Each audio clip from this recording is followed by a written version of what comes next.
పిలిచినా నేనున్నా అని చెప్పి సపోర్ట్గా వస్తుంటాడు. సపోజ్ మన పిల్లల్ని కూడా చదివించండి, మన బీసీలు మన హక్కులు సాధించుకోవాలంటే మనం చదివించుకోవాలని గురుకులాలలో సన్నబియ్యం పెట్టి గురుకులాలలో వాళ్ళ సీట్లు ఇప్పించి మొన్న ఈ మధ్య మా కాలనీలో ఒక శ్రీరామనవమి రోజు ఒక ఆమె కలిసింది. ఆమెకి స్కాలర్షిప్ రాలేదంట. వాళ్ళన్న కృష్ణ దగ్గర తీసుకొచ్చి అప్పటికప్పుడు ఫోన్ చేసి వాళ్ళకి స్కాలర్షిప్ ఇప్పించిందంటే ఆమె గవర్నమెంట్ టీచర్ గుర్తు చేస్తుందండి. ఎందుకంటే ఆర్ కృష్ణ బీసీల కోసం పోరాడుతున్నాడు కాబట్టి ప్రతి ఒక్కరికి ఉమ్మడి ఆంధ్రప్రదేశ్ లో కానీ ఉమ్మడి ఆంధ్రప్రదేశ్ లో గుర్తించి ఎంపీ కూడా ఇచ్చింది కాబట్టి ఆర్ కృష్ణ నాయకత్వంలో మనం పనిచేయాలి. ఈ రోజు రెడ్డిలు మన బహటంగా చెప్తున్నారు. ఎందుకంటే ఎట్టోడైనా గుడ్డోడైనా మన రెడ్డోడు ఉండాలని చెప్పి. ఎందుకంటే మొన్న ఈ మధ్య ఒక నాయకుడు మైక్ లో చెప్పి బహటంగా చెప్తున్నా. అంటే ఎందుకంటే మన బీసీలో మనం ఐక్యంగా లేమనేది వాళ్ళ అపోహ. ఎందుకంటే ఈ రోజు ఇక్కడికి ఇంతమంది వస్తున్నాము, ఉద్యమం చేసినప్పుడు ఇంతమంది లేదు, ఇంతమందిని చాలు మన బీసీలను ఐక్యం చేయడానికి. ఎందుకంటే మన ఆర్ కృష్ణ మన బీసీ అంటే మన అభినవ పూలే గారు, మన పూలే గారిని చూడలేదు, మన అంబేద్కర్ గారిని చూడలేదు. ఇప్పుడు మనము మన ఆర్ కృష్ణ వెంబడి ఉండి ఆర్ కృష్ణ నాయకత్వంలో పనిచేసి మన బీసీల హక్కులను సాధించుకుంటే మనం పూలే గారిని చూసినట్టే పూలే గారికి దండం వేసినట్టు మనము మన బీసీ నాయకుడు కృష్ణని మనం విగ్రహాల రూపంలో పెట్టుకొని మన తరతరాలకు చెప్పుకునే విధంగా మనం చేశాడు అన్న కాబట్టి అన్న నాయకత్వంలో పనిచేద్దాం. మేము చేవెళ్ళ పార్లమెంటులో ఈరోజు కాసాని జ్ఞానేశ్వర్ కూడా బీసీ బిడ్డ ఇచ్చి ఎంపీగా అవకాశం ఇచ్చారు.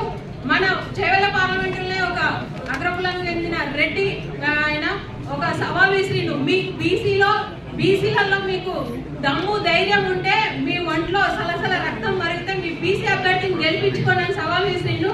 దాన్ని నేను ఖండించి మన మీడియా పరంగా కానీ మన అందరితో బీసీలను ఏకం చేసి మేము దాన్ని ఖండించినాము. బీసీ బిడ్డను మేము గెలిపించి మేము తీరుతామని చెప్పినాము. ఎందుకంటే బీసీలో మనం ఐక్యంగా లేమనే ఈ రోజు వాళ్ళు ఈ విధంగా సవాల్ విసురుతున్నారు. దేశంలోనే మనం 70-80% ఉన్న బీసీలు మనం చట్టసభలో పోలేకపోతున్నాము అంటే దానికి కారణం మనం ఐక్యంగా లేమనే. 1%, 2% ఉన్న వాళ్ళు ముఖ్యమంత్రులు అవుతున్నారు, నాయకులు అవుతున్నారు.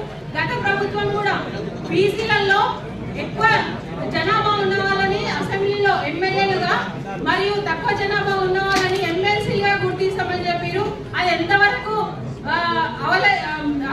అవలంబించి అనేది మనకు తెలుస్తుంది.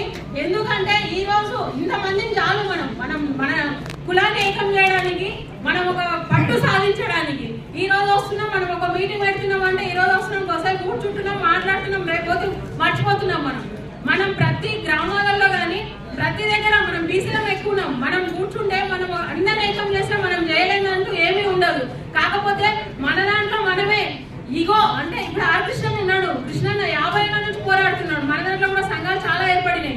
మనం ఒక నాయకుని వెంబడి ఉండి ఆ నాయకత్వంలో పనిచేసి మనం హక్కులు సాధించుకోవాలి. కానీ వాళ్ళెంబడి ఏంది పోయేది, మనమేది చేసేది అనడం వల్ల 1% ఉన్నోళ్ళు ఈరోజు సవాల్ విసురుతున్నారు.